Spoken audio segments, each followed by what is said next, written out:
something hit me like a truck. And it took a few seconds for me to process what was happening.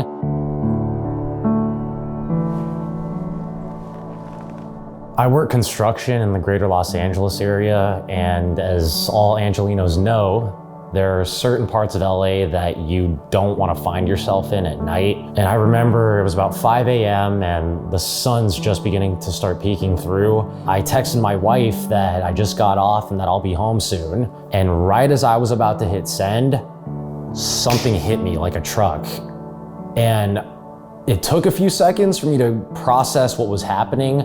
There were 3 guys attacking me, but all I knew in that moment was I had to do something to fight back, just to keep from taking blow after blow to the head.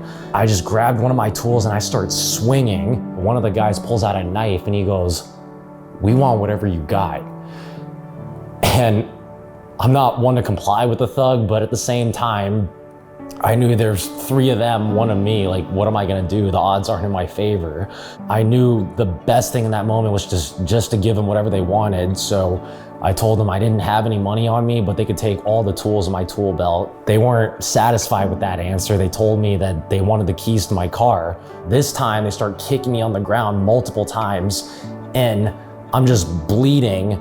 And they left me there only to take my phone, my keys, and my tool belt. I fear that it could have been much, much worse. Biggest piece of advice I could give is that you might feel like you're gonna react a certain way when a situation like this arises, but the truth is you're only going to react at the level of your lowest training, like once it does happen for real. So confidence comes in the competence. So the more that you do it, the more it just becomes ingrained, like in your head, like once something like this does happen. My biggest piece of advice is to do it and stick with the training so that you don't have to go through what I went through.